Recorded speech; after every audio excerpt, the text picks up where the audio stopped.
अस्सलाम वालेकुम। Live with Adil Shahzeb के साथ मैं हूं आपका मेज़बान। तहरीक इंसाफ के अंदर की तकसीम और ग्रुपिंग कोई नई बात नहीं। पार्टी इक़्तिदार में हो या ओपोजिशन में, पीटीआई के अंदर इख्तिलाफात हमेशा से शह सुर्खियों में रहे हैं। आज भी तकसीम और इख्तिलाफात अपनी जगह मौजूद है। एक ग्रुप इमरान खान के करीब है, जबकि दूसरा ग्रुप 9 मई के बाद कैदोबंद की सोबतें बर्दाश्त करने और मुश्किलात उठाने के बावजूद उनको वो अहमियत नहीं मिल रही। पार्टी की मौजूदा क़यादत पर तनकीद भी की जा रही है। दोनों ग्रुपों की जानिब से एक दूसरे पर इल्ज़ामात आयद किए जा रहे हैं, जिससे तहरीक इंसाफ की साख यकीनन मुतासिर हो रही है। बानी पीटीआई ने इन इख्तिलाफात को ख़त्म करने के लिए आज दोनों ग्रुप्स के अरकान को जेल में मुलाकात के लिए बुलाया था, लेकिन बानी पीटीआई से मुलाकात के लिए एक ग्रुप में शामिल शिबली फराज, उमर अयूब, रऊफ हसन और दूसरे ग्रुप में चंदाना गुलजार, शहरियार अफरीदी और जुनैद अकबर एडियाला जेल पहुंचे, लेकिन दोनों ग्रुप्स को मुलाकात की इजाज़त नहीं मिली, जिसके बाद इन रहनुमाओं को बानी पीटीआई से मुलाकात किए बगैर ही वहां से वापस जाना पड़ा। उमर अयूब की बानी पीटीआई बात ना होने पर जेल इंतजामिया से तलख कलामी भी हुई। उन्होंने मीडिया से गुफ्तगू करते हुए उन्होंने कहा कि आज हमारी बानी पीटीआई से मुलाकात तय थी, हम लोग 1:15 बजे जेल के बाहर इंतजार कर रहे थे, लेकिन अडियाला जेल के हुकाम ने उन्हें मिलने नहीं दिया। हमारी मुलाकात कोर्ट के ऐन मुताबिक शेड्यूल थी और उस पे नाम आए थे। इस धूप में, इस गर्मी में नहीं मिलने दिया वजीर आजम इमरान खान साहब से। इस अडियाला जेल के अंदर ही एक चौकी है, वहाँ पे हमने नमाज पढ़ी मस्जिद में, वहाँ पे साइड पे हम लोग वहाँ पे चौकी पे खड़े थे, तो SHO वहाँ पे, उसका नाम जावेद है, वो आया और उसने कहा जी आप यहाँ से चौकी से बाहर निकल जाए। और वहाँ पे हम लोग छांव, एक दरख्त के नीचे खड़े थे छांव में। उसने कहा जी हमें हुक्म है। उसने कहा सर आप समझदार शख्स हैं, आप समझ जाए कहाँ से हुक्म आया है। पार्टी रहनुमाओं की बानी पीटीआई से मुलाकात तो ना हो सकी, लेकिन तमाम रहनुमाओं ने पार्टी में इख्तिलाफात और ग्रुपिंग की नफी करते हुए पैगाम दिया कि तहरीक इंसाफ में सब एक ही पेज पर है। पाकिस्तान तहरीक इंसाफ ये मुट्ठी की तरह एक है, मुट्ठी की तरह इंशाल्लाह एक सब के सब हम लोग एक है। हमारे में कोई किसी किस्म का वो नहीं है, कोई तफरका नहीं है, एक है। पार्टी नहीं टूटी है, प्रेस कॉन्फ्रेंस से नहीं टूटी है, उसके बाद जो मजालिम आपने ढाए उससे नहीं टूटी है। तो अभी उन लोगों को लाया जा रहा है, ये फ्लॉप शो है, ये एक फ्लॉप शो है। यहाँ पे हमारी तो एक कदर मुश्तरक है, चाहे कोई भी हो, वो है इमरान खान से मोहब्बत, वो है इमरान खान के साथ लॉयल्टी। हमारे इख्तिलाफात ना हैं और ना होंगे। उन्होंने ये हर बार शुरू कर दिया कि इनको किसी तरीके से डिवाइड किया जाए, तकसीम किया जाए। ये मेरी लीडरशिप है, ये पीटीआई की लीडरशिप है। इसकी हर चीज के लिए हम इनके पीछे खड़े हैं, क्योंकि इनको खान ने मुंतखब किया है, जिनको खान ने जिम्मेदारी दी है, हम सब शाना बशाना उनके लिए खड़े हैं। इसमें कोई बात नहीं है ना इत्तेफाकी की, सारा झूठ है, वरना मैं पागल ही तरह हूँ। मैं तो इलेक्टेड रिप्रेजेंटेटिव हूँ, मुझे की क्या जरूरत है किसी आने की। लेकिन खान ने बुलाया, हम आए, 100 दफा बुलाएंगे, 100 दफा आएंगे। तमाम रहनुमा कह रहे हैं इख्तिलाफात नहीं हैं और इसरार भी कर रहे हैं, लेकिन इख्तिलाफात मौजूद हैं। एक तरफ पीटीआई के रहनुमा एक होने का दावा कर रहे हैं, किसी किस्म की ग्रुपिंग की नफी कर रहे हैं, वहीं रहनुमाओं की तरफ से बयानात का सिलसिला ताहाल जारी है। गुज़श्ता रोज़ हमारी प्रोग्राम में गुफ्तगू करते हुए फवाद चौधरी ने एक बार फिर मौजूदा क़यादत के बारे में कहा, आप सुन लें। पुरानी लीडरशिप है जो हमारे साथ थी, उनसे तो रब्ता रहता ही है, और अच्छा। पहले भी रहा और अब भी रहता है, और बातचीत होती रहती है, एक्सचेंज होते रहते हैं व्यूज़। जो ये जो अपना नए 2-3-4 लोग हैं, ज़ाहिर है इनको तो हम इतना जानते नहीं हैं। मेरे ख्याल में तो इमरान खान भी इनको इतना नहीं जानते, तो जाहिर है कि इनसे तो हमारा ताल्लुक नहीं है। लेकिन ये सवाल आज भी अलतलब है कि जो रहनुमा पार्टी छोड़कर गए थे, क्या उनकी पार्टी में वापसी के हवाले से कोई पॉलिसी वाज़ेह हुई है, नहीं हुई है? तमाम मामलात पर गुफ्तगू करेंगे। तहरीक इंसाफ के सीनियर रहनुमा सरदार लतीफ़ खोसा साहब हमारे साथ मौजूद है। सरदार साहब बहुत शुक्रिया। ग्रुपिंग, इख्तिलाफात, एक दूसरे के खिलाफ जो आपके लीडरान बोल रहे हैं, उसकी बुनियादी वजह क्या है? क्या ये वजह है कि इमरान खान साहब खुद नहीं है और बैरिस्टर गौहर बतौर चेयरमैन कंट्रोल नहीं कर सके पार्टी रहनुमाओं को? देखें, एक बात तो ये है कि पीटीआई के अंदर कोई ऐसा ना तो इंतशार है और ना ही कोई धड़ाबंदी है। ये माशाअल्लाह जो आजकल कुछ साबका पीटीआई के यकदम जो है ये नमूदार हो गए हैं, ये बुनियादी तौर पर ये डिस्ट्रैक्शन के लिए इनको जो है ये छूट दी गई है, या इनको जो है ये टास्क दिया गया है। और हमें बिल्कुल हिदायत है मोहतरम इमरान खान साहब की कि इनका कोई जवाब नहीं देना है। ये परसों ही मेरी बड़ी 3 घंटे तक चेयरमैन इमरान खान साहब के साथ अडियाला जेल में नशिस्त हुई थी। तो एक ही लीडर है इस पार्टी का और वो इमरान खान है। और जो भी काम होते हैं ये उनकी मशावरत और उनकी मर्ज़ी से होते हैं। अगरचे आज इन्होंने मिलने नहीं दिया है उनको, हमारी जो उमर अयूब साहब हैं और जो हमारे रऊफ़ हसन साहब हैं उनको, और उन्होंने जेल अडयाला जेल के बाहर 3 घंटे तक जो है इंतज़ार करने के बाद उन्होंने किया। ये मैंने जो दरख्वास्त दी थी उसी दिन जो नायब अदालत को यानी अकाउंटेबिलिटी कोर्ट को जो इमरान खान साहब की हिदायत पर ही मैंने दरख्वास्त दी थी। ये किस किस्म का जो है ट्रायल एक फॉर्मर प्राइम मिनिस्टर का अडयाला जेल में रख कर उनसे किया जा रहा है। आज हमारी क़यादत को मिलने नहीं दिया गया। सो इसलिए कोई ऐसा इख्तलाफ नहीं है पार्टी के अंदर, ये सिर्फ डिस्ट्रैक्ट करने के लिए ताकि इस हुकूमत, यतीम हुकूमत, फारिग हुकूमत जो है, जो इन्होंने एक अजाब इस कौम पर मुसल्लत कर दिया है महंगाई का। सरदार साहब, ये जो आप जिस जानिब इशारा कर रहे हैं साबिका PTI फवाद चौधरी की बात कर लेते हैं। आजकल काफ़ी एक्टिव हैं, इंटरव्यूज़ दे रहे हैं, कल हमारे प्रोग्राम में भी आए और उनका दावा ये है कि वो जेल में 2-3 दफ़ा इमरान खान साहब से मिल चुके हैं और उनके इमरान खान साहब के साथ मामलात बिल्कुल ठीक हैं। उनका दावा यह है कि खान साहब ने उन्हें मुलाकात के लिए अभी भी बुलवाया, लेकिन PTI के बाकी लोगों ने उनके कान भरे। ही इज़ वेरी कॉन्फिडेंट कि मैं तो अभी तक तहरीक इंसाफ का हिस्सा हूँ, PTI का हिस्सा खुद को समझते हैं फवाद चौधरी साहब। अच्छी बात है, ये जितने भी गए हैं वो सभी पछता रहे हैं। आपको पता ही है कि चूँकि जो भी इमरान खान साहब से अलहदा हुआ है या छोड़ के गया है या जो किनारा कश हुआ है या जो TV पर आया है, अगरचे हमें खान साहब ने भी कहा और हमें भी इदराक है कि कुछ लोगों ने बहुत ज़्यादा सफ़र किया है, उन पर बहुत जबर किया गया है, बहुत जुल्म किया गया है। चादर और चार दीवारी को पामाल करते हुए उनके जो है खानवादे को जो है हरासा किया गया है, उनके बच्चों को हरासा किया गया है। बिल्कुल हमें ये इस चीज़ का इदराक है। और जब ये चीज़ हमारी कोर कमेटी जिसका मैं खुद मेंबर हूँ उसमें आया, ज़ेर बहस आई, तो सभी मुतफ़िक़ा फ़ैसला था कि खान साहब बाहर आएंगे तो वो लोग जो वाकई जेन्युइनली रिपेंटेंट हैं और जिन्होंने उस एक्सट्रीम तक नहीं गए, उनको खान साहब अगर वापस लेना चाहेंगे तो कोर कमेटी की मशावरत से हमें कोई एतराज़ नहीं होगा। लेकिन बाहर क्या, अगर फवाद चौधरी साहब जो भी कह रहे हैं, मैंने चूँकि मुझे हिदायत है कि कोई इनका जवाब नहीं देना है, इसलिए उसकी मैं ना तरदीद करता हूँ और ना ही तायीद करता हूँ। लेकिन एक बात तय है कि हमें ये कहा गया कि किसी का जवाब नहीं दिया क्योंकि ये डिस्ट्रैक्शन के लिए फ्लोट किए गए हैं आपके चैनल्स पर। चले ठीक है खोज साहब, PTI में उनका आना ना आना ये तो आप लोगों का अपना फैसला है, उन्हें एक्सेप्ट करते हैं नहीं करते। लेकिन वो जो बात कर रहे हैं कि इस वक्त जो PTI की मौजूदा लीडरशिप है उनकी जो हिकमत अमली है उससे इमरान खान साहब जेल से बाहर उन्होंने नहीं आना, और वकला हज़रात की जो स्ट्रैटेजी है कि लीगल स्ट्रैटेजी को आगे रखा हुआ है, सियासी स्ट्रैटेजी जो है वो पीछे, इससे इमरान खान साहब जो हैं वो बाहर नहीं आएंगे। तो क्या कहिएगा आप इस पे? देखिए, उनका तो कहने को एक तरफ रख दें, हमें बिल्कुल वाज़ेह है कि इन 3 जमातों के अलावा पाकिस्तान मुस्लिम लीग नवाज़, पाकिस्तान पीपल्स पार्टी और मुत्तहिदा के अलावा बाकी सभी जमातों को हमने यही करना है कोशिश के वो हमारे साथ हमनवा हों, हमारे साथ चलें, अवाम में जाएं हम और यकसुई के साथ जाएं। हमें तो ये भी है कि हमने तो कमेटी भी बना दी है, मौलाना फजलुर रहमान साहब को भी हम चाहते हैं कि वो भी उस जिसका हमने अचकज़ई साहब को सरबराह बनाया है, तहफ़्फ़ुज़ आइन की एक जो तहरीक हमने चलाई है, आइन की बहाली और आइन के तहफ़्फ़ुज़ की तहरीक, जिसकी सरबराही हमने अचकज़ई साहब को दी है, जिसमें मैंगल साहब शामिल हैं, जिसमें बलूचिस्तान से हमने चमन से भी आगाज़ किया, एक बहुत बड़े जलसे का, 2-3 जलसे हमने उधर किए, तो उनको भी इख्तियार दिया हुआ है कि आप बिल्कुल बाकियों को लिए।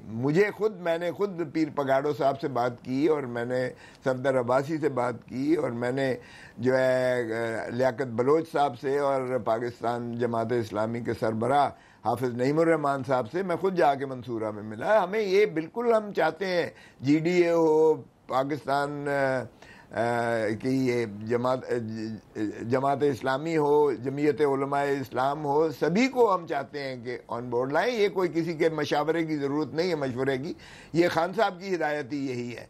सो इसलिए इसमें कोई दूसरी राय नहीं है। लेकिन जो ज़रा देखिए, जब तक तहरीक चलाने का भी एक तरीका होता है। अभी आप पंजाब में जितनी फिस्तायत है, जितना जबर और तसल्लत है, जितनी यहाँ सफोकेशन है, जितना यहाँ इंसानी हकूक़ की पामाली की गई है, जितना यहाँ चादर और चार दीवारी की धज्जियाँ उड़ाई गई हैं, जिस तरीके से लोगों की ज़मानतें होती हैं और फिर उनको मुखलसी नहीं दी जाती है, जिस तरह से वीडियोस बनाकर और उनको ब्लैकमेल करके और टीवी पर लाया जा रहा है और किसी को रिटायर किया जा रहा है, किसी को चिल्ले पे भेजा जा रहा है, किसी को, ये तो फिस्तायत की इंतहा हो गई है। हत्ता कि अब तो यूनाइटेड नेशंस के वॉच डॉग ने भी कह दिया जिनेवा से कि इमरान खान को रिहा करें क्योंकि उनके साथ ज्यादती। और आज कल जो है, अगर आप देखें तो यूनाइटेड नेशंस के सेक्रेटरी जनरल ने भी उस बात की तायीद की। कांग्रेस तो चले ये मुतनाज़ा करने की कोशिश कर रहे हैं, हालांकि अमेरिका की कांग्रेस में आज तक तारीख में 368 के और 7 की रेशो से कभी कोई करारदाद मंजूर नहीं हुई, लेकिन उन्होंने भी कहा है कि पाकिस्तान के इलेक्शंस पर जो उन्होंने तहफ़्फ़ुज़ात का इजहार किया है। और कमीशन खोसा साहब, आप हमारे साथ मौजूद रहेगा। नाज़रीन, एक क्विक सी ब्रेक के बाद दोबारा हाजिर होते हैं। वेलकम बैक नाज़रीन। तहरीक इंसाफ के सीनियर रहनुमा सरदार लतीफ़ खोसा साहब हमारे साथ मौजूद है। खोसा साहब, तहरीक इंसाफ की जानिब से मुज़ाकरात की जो बात की गई, पहले कहा गया एस्टेब्लिशमेंट से करने हैं मुज़ाकरात क्योंकि मामलात उन्हीं के कंट्रोल में है, फिर कहा गया नहीं, हुकूमत से भी बात करने के लिए तैयार है। और अचकज़ई साहब भी मुसलसल यही बात कर रहे हैं कि मुज़ाकरात हमने जमहूरी हुकूमत से ही करने हैं, नून लीग से करने हैं, पीपल्स पार्टी से करने हैं। क्या ये सोच पीटीआई के अंदर अक्सरियत की है कि अब बहुत हो गया, कुछ सीबीएम्स अगर हुकूमत कर ले और उसके बाद बैठे मुज़ाकरात की टेबल पे? देखिए, फिर बात तो यही है कि क्या गवर्नमेंट के अख्तियार में कुछ है। मुझे याद है कि जब मैं सरबराही कमेटी में, मुझे रानी शहीद बेनज़ीर भुट्टो ने अपनी जगह पर सरबराह बनाकर, वो दुबई में थी, तो जमाली साहब के साथ जब हमने पार्लेज किए तो मैंने जमाली साहब को पहला सवाल, प्राइम मिनिस्टर, उस वक्त इमरान खान साहब भी अपनी जमात की नुमाइंदगी कर रहे थे, उस वक्त जो है मौलाना फजलुर रहमान अपनी कर रहे थे, शुजात साहब पाकिस्तान मुस्लिम लीग काफ की कर रहे थे, और जो है हमारे अपना पीटी पैट के पाकिस्तान अवामी तहरीक के कादरी साहब भी कर रहे थे, तो सारे मौजूद थे। तो पहला सवाल मैंने शुरुआत से ये किया, जनाब प्राइम मिनिस्टर साहब, जमाली साहब, पहले ये बताएं आपको ये अख्तियार भी है जो हम अगर ये कहें कि मुशर्रफ पहले वर्दी उतारे तो क्या वो तो कहता है मेरी खाल है, और क्या ये आप उतरवा सकते हैं उसकी वर्दी, क्योंकि हमारा तो शुरुआत ही यहाँ से होनी है। इस हुकूमत के जो खुद फॉर्म 47 के हैं उनको तो वो मुंह पे दिखाते हैं ये है तुम्हारी औकात, तुम हारे हुए लोग हो और हमने तुम्हें बनाया। 17 सीट वालों को, जिनको 17 सीटें लोगों ने आवाम ने दी। लेकिन खोसा साहब देखिए, सादा सा सवाल है, जमानतें तो होती रहेंगी खान साहब की, लेकिन नए नए मुकदमात भी साथ साथ बनते रहेंगे। आपको पता है किस तरह से मामलात जो हैं वो उस तरफ जा रहे हैं। अब इस वक्त आप इमरान खान साहब को रिहा होते देख रहे हैं तकरीबन अगले चंद महीनों में, या आप समझते हैं कि जब तक ये गवर्नमेंट रहेगी 3 साल 4 साल वो अंदर ही रहेंगे? 3-4 महीने की बात करते हैं, मुझे तो 1 महीने के अंदर इमरान खान बाहर होता हुआ नजर आ रहा है। देखें, अक्टूबर में तो हर कीमत अक्टूबर से पहले इमरान खान बाहर आएगा। अब आप देखें कि जरा हवाएं देखें दुनिया किस तरफ जा रही है। मोदी जो 2/3 कहता था, मुझे किस तरह मार पड़ी है जब जो है ह्यूमन राइट्स की वायलेशन जो उसने की है, अवाम के अंदर जो गम गुस्सा है। फिर आप देखें अमेरिका में क्या हो रहा है, बाइडन को बिल्कुल उन्होंने फारिग करके रख दिया है, एक ही डिबेट की मार भी नहीं हो सका है, और वहाँ कांग्रेस ने किस कदर जोरदार किस्म की जो है वो करारदाद पास की है। तो अमेरिका के क्या रह गया, डोनाल्ड डू कहाँ गया, और कहाँ गई उनकी जो है पॉलिसी पाकिस्तान के बारे में गुलाम बनाने की, कहाँ गया IMF का सारा। तो ये देखें हवाएं जो बदल रही हैं, बैनुल अक़वामी सियासत भी उसी के ताबे काम कर रही है, और अमेरिका का इलेक्शंस भी आप देखें कि किस तरफ पलटी खा रहा है। तो मुझे तो यकीनन लगता है कि ये यहाँ भी हवाएं जो है बिल्कुल उसके असरात होंगे, और पाकिस्तान में अनकरीब आप देखेंगे कि इमरान खान और बुशरा बीबी को बिल्कुल मुखलसी हो जाएगी और इमरान खान बाहर होंगे। और मैंने जो दरख्वास्त अदालत में परसों दी है, मैंने यही कहा है कि ये चूँकि एक कम्युनिकेशन गैप जो पाकिस्तान की सबसे बड़ी जमात के सरबराह का अपने अवाम के साथ कम्युनिकेशन गैप है विद द स्टेट, उससे हमारी रियासत कमज़ोर हो रही है। तो खुदारा रियासत को कमज़ोर ना होने दे, क्योंकि अगर किसी को पाकिस्तान से प्यार है तो फिर पाकिस्तान में आइन की बालादस्ती को तस्लीम करके हक के हुक्मरानी अवाम को दिया जाए, जो आइन में आर्टिकल 7 और आर्टिकल 5 की मंतहा है, जो रूह है, वो अवाम की इस कदर कसम पुरसी, इस कदर बेहुरमती न की जाए कि 1971 वाला फिर चले। सरदार लतीफ़ खोजा साहब, बहुत शुक्रिया। नाज़रीन, आपने गुफ्तगू सुनी तहरीक इंसाफ के सीनियर रहनुमा हैं। अब उन्होंने जो एतराज़ात उठाए उनका जवाब हम लेंगे जनाब राना सनाउल्लाह साहब से। नून लीग पंजाब के सदर भी हैं और इस वक्त वज़ीर आज़म शहबाज शरीफ के मुशीर भी हैं। ब्रेक के बाद राना सनाउल्लाह साहब से ये गुफ्तगू करें। वेलकम बैक नाज़रीन। पीटीआई से मुफाहमत की बात करने वाली नून लीग का रवैया भी तब्दील होता नजर आ रहा है। पंजाब काबीना ने बानी पीटीआई और दीगर रहनुमाओं के खिलाफ बगावत का मुकदमा कायम करने की मंजूरी दे दी है। एक जानिब वज़ीर आज़म शहबाज शरीफ समेत दीगर वज़रा पीटीआई को मुज़ाकरात की दावत देते नजर आ रहे हैं, लेकिन दूसरी जानिब बगावत के मुकदमे की मंजूरी भी दे दी गई है। इस हवाले से दस्तयाब जो दस्तावेज़ात हैं उसके मुताबिक सूबाई काबीना ने बानी पीटीआई और दीगर पार्टी रहनुमाओं की जानिब से रियासत मुखालिफ बयानियाँ फैलाने और मनफी प्रोपेगंडा करने को बगावत करार दिया है।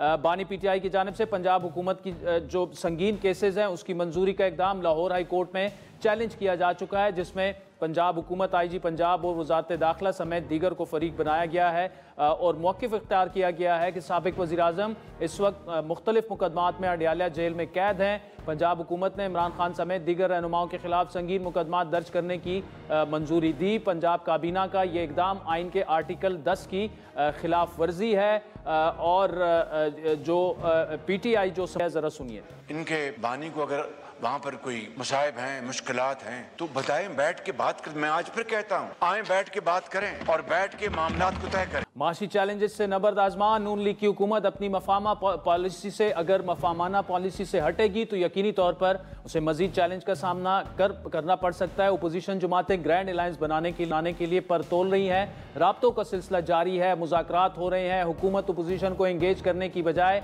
माहौल को मजीद गर्म करना चाह रही है। मौजूदा हालात में बानी पीटीआई और दीगर रहनुमाओं के खिलाफ बगावत का मुकदमा मुज़ाकरात के रस्ते बिल्कुल बंद कर सकता है। वज़ीर आज़म के सियासी मुशीर और मुशीर बराए बैन सूबाई राब्ता गुज़श्ता कुछ अरसे से मुज़ाकरात की हिमायत में बयानात देते रहे, लेकिन फिर हमने देख उनके रवैये में भी तब्दीली आई। अब पीटीआई का दावा ये है, जिस तरह आपने सरदार लतीफ़ खोसा साहब को भी सुना, वो भी कह रहे हैं कि अगले 1 महीने में इमरान खान साहब रिहा हो जाएंगे। अली जफर साहब क्या कहते हैं वो भी सुनिए। नाज़रीन, तफसीली गुफ्तगू करेंगे। राना सनाउल्लाह साहब हमारे साथ मौजूद है। राना साहब, एक तरफ आप मुज़ाकरात की ऑफर कर रहे हैं, दूसरी जानिब पंजाब हुकूमत इमरान खान के खिलाफ मुकदमात बना रही है, पीटीआई को तोड़ने की बातें हो रही हैं। आप तो क्या मुखलिस भी हैं इन मुज़ाकरात की ऑफर में? मतलब स्टिक और कैरेट दोनों को लेकर आप कैसे, ये कैसी पॉलिसी है? जी, इसमें कोई स्टिक एंड कैरेट वाली बात नहीं है। जो हम ये कहें कि बात होनी चाहिए, डायलॉग होना चाहिए in between politicians and political parties, ये तो जमहूरियत का तकाजा है, बुनियाद है। और फिर ख़ास तौर पे पार्लिमानी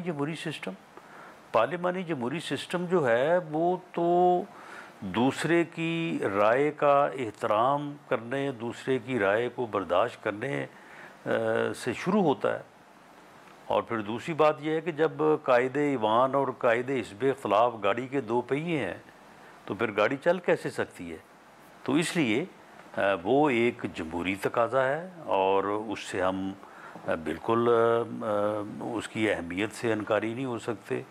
और वो हमेशा हमारा उस वक्त भी जब बानी पीटीआई या पीटीआई जब बरसे इक़्तिदार थी, हमारे ख़िलाफ़ कैपिटल पनिशमेंट के केस बनाए जा रहे थे, हमें जेलों में ठूंसा जा रहा था, जेलों में हमारी अद्वियात और हमारे जो सहूलतें हैं उन्हें छीना जा रहा था ताकि इनको अजियत दी जा सके।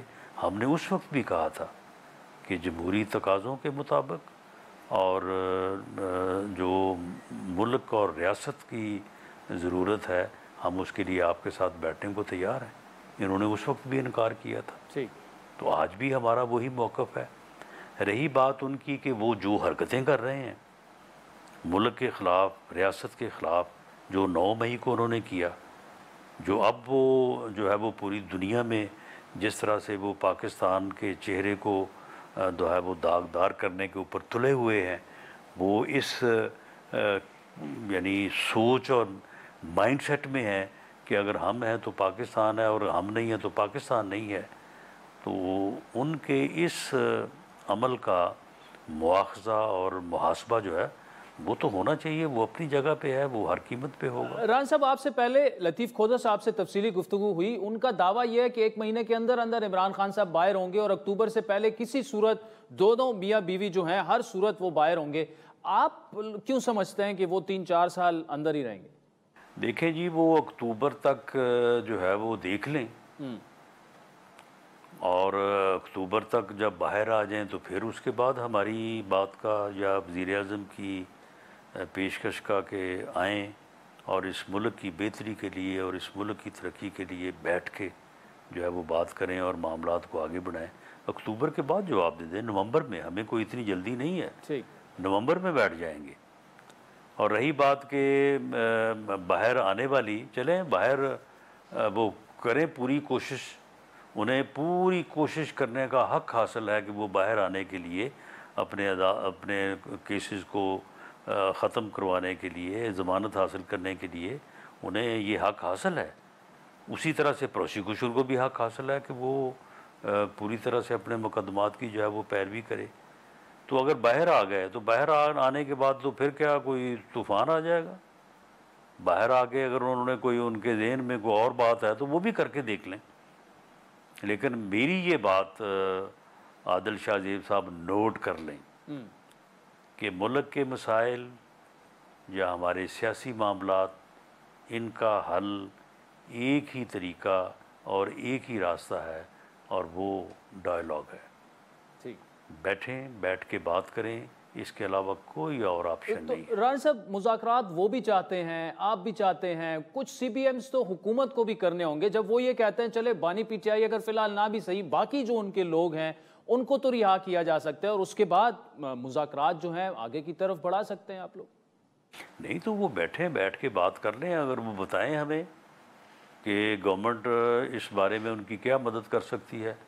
अब 9 मई को जिन लोगों ने एक दिफाई अदारे के जो है वो ऊपर हमला आवर हुए हैं जी, उन्होंने घरों को आग लगाई है, उन्होंने लूट मार की है, अब उसमें मुझे बताएं कि उसमें हम क्या मदद कर सकते हैं उनकी। बैठें, बताएं। अगर वो हमारे बस में हुई या कानून और रूल्स के मुताबिक हुई तो हम तो उसके लिए भी तैयार हैं। लेकिन मामला ये है कि वो 9 मई के वाक़यात को सियासी एहतजाज के वाक़या में तब्दील अगर करना चाहते हैं या उस नज़र से देखते हैं तो आए ना, बैठे बात करें। हमारा भी मौक़िफ़ है, हमारे पास भी सबूत हैं। वो कहते हैं कि जी 9 मई हमने नहीं किया, ये प्लांट किया गया। तो आए बताएं हमें कैसे प्लांट किया गया है, किसने प्लांट किया है। हमारे पास जो सबूत हैं या रियासत के पास जो सबूत हैं वो भी दिखाएंगे उनको।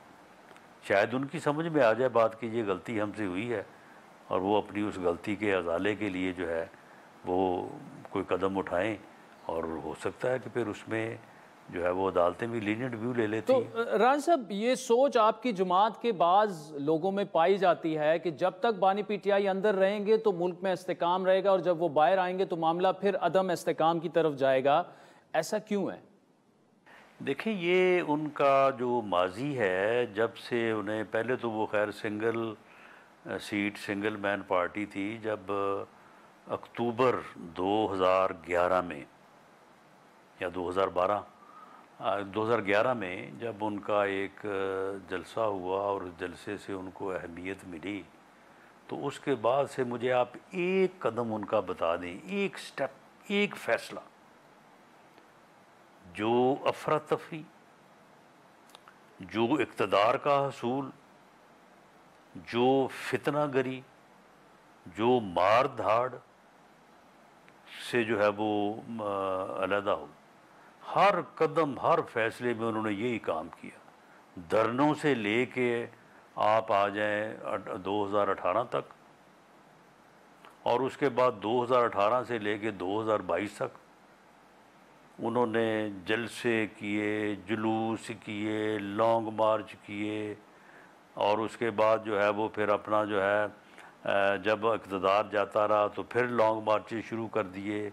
इक़्तिदार में आए तो पकड़ दकड़, नैब, झूठे मुकदमे, यानी और मैं छोड़ूंगा नहीं, अपोजिशन को ख़त्म करूंगा, मुझे अगर इख्तियार मिल जाए तो मैं 5000 आदमियों को जो है वो फांसी लगाना चाहता हूँ। इस्टेब्लिशमेंट को कहा कि मेरा साथ दें, ये अपोजिशन को ख़त्म कर देना चाहिए, ख़त्म करना चाहता हूँ, उन्होंने साथ नहीं दिया। तो ये मीर जाफ़र हैं, मीर सादक हैं, घर में डाकू आ गए हैं, चौकीदार आगे फायर नहीं कर रहा, मार नहीं रहा डाकुओं को, ये कहाँ का चौकीदार है? वो कौन थे डाकू? अपोजिशन को उस वक्त डाकू बनाया हुआ था उन्होंने। तो उन्होंने कभी भी, अब ये जब असम्बलियाँ तोड़ने थे तो इनकी आधी पार्टी ने, इंक्लूडिंग चौधरी परवेज़ रही, इसके पाँव तक पकड़े कि जनाब ये काम ना करें, ये तबाही हो जाएगी और हमारा नुकसान हो जाएगा। लेकिन उसने कहा कि नहीं, यानी अफरा तफरी, तोड़ फोड़, हंगामा आराई, इसके अलावा तो उसने कोई काम किया ही नहीं है, उसको काम को आता ही नहीं है। तो इसलिए अब भी जब आएंगे तो यही करेंगे। तो उसका फिर क्या बंदोबस्त होना चाहिए, क्या होगा, वो हमने भी सोच रखा है, उन्होंने तो जो सोचा हुआ है वो तो हमें पता है।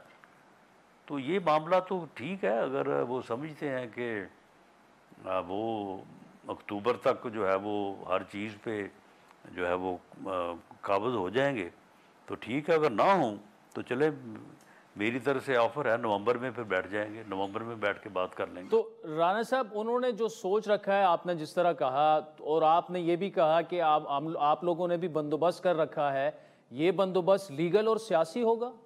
देखिए जी, अगर तो वो दोबारा 9 मई के रास्ते पे चलेंगे तो फिर वैसा बंदोबस्त होगा। अगर वो बैठ के डायलॉग करेंगे तो डायलॉग से जो रास्ता निकलेगा, हम बिल्कुल अपोजिट मुखालिफ नुक्ता नज़र का न सिर्फ उसको बर्दाश्त करेंगे बल्कि उसका एहतराम करेंगे। वी आर पॉलिटिकल पीपल, हम जमहूरी लोग हैं, हम जमहूरी सोच रखते हैं, हम सबको साथ लेके इस वक्त भी कौन सा हमको अकेले हुकूमत कर रहे हैं, सबको साथ लेके चल रहे हैं, उनको भी हम साथ लेके चलने को तैयार हैं, मामलात को सुलझाने के लिए। अब इससे बढ़ के और क्या हो सकता है कि प्राइम मिनिस्टर ने जो है, ये बात मैंने 2, 4, 10 दफ़ा की थी, तो इन्होंने कहा कि जी देखें जी, टॉक शोज़ में तो कोई ऑफ़र नहीं होती, ये कौन सी बात है जी, इसकी क्या बुनियाद है। प्राइम मिनिस्टर ने on the floor of the house बड़ा दो टोक अंदाज में उन्हें दावत दी कि आएँ बैठें। अब इसके बावजूद भी अगर उनकी बात समझ में नहीं आ रही तो फिर जो वो इरादा किए बैठे हैं तो उसकी फिर हमें तो समझ है, तो उसके मुताबिक इंशाअल्लाह। चले, राना सनाउल्लाह साहब आप हमारे साथ मौजूद रहिएगा। नाज़रीन, एक छोटी सी ब्रेक के बाद राना सनाउल्लाह साहब से गुफ्तगू जारी है। वेलकम बैक नाज़रीन। वज़ीर आज़म शहबाज शरीफ के मुशीर जनाब राना सनाउल्लाह साहब हमारे साथ मौजूद है। राना साहब, अचकज़ई साहब भी डायलॉग की बात कर रहे हैं और ये भी कह रहे हैं कि डायलॉग हुकूमत से होगा, इस्टेब्लिशमेंट से डायलॉग वाली बात गलत है। अब उनका एक अलायंस बन चुका है, मौलाना साहब भी, एक स्टीयरिंग कमेटी भी बन रही है, अब मौलाना फजलुर रहमान के पास भी स्ट्रीट पावर है, पीटीआई भी एक पॉपुलर जमात है। अगर ये सड़कों पर निकल आए तो लोग ऑलरेडी नाराज भी हैं, गुस्सा भी हैं। बजट में मुश्किल फैसले करना आपकी मजबूरी था, लेकिन महंगाई जो है वो काफ़ी बढ़ चुकी है। IMF के पास एक और प्रोग्राम के लिए जाना, उससे महंगाई की एक नई वेव तो आएगी। तो अगर ये लोग निकल आए और साथ में अवाम भी निकल आए तो बड़ी अजीब सी सिचुएशन आपके लिए बन जाएगी। देखें जी, IMF के साथ मुआहदा हमने तो नहीं किया। जो 2017-18 में जहाँ पे हम मुल्क छोड़ के गए थे, उसके बाद जब 22 में मिला है तो ये उसी दौरान मुआहदा हुआ है। उसी मुआहदे की पादाश में ये सारा कुछ करना पड़ रहा है।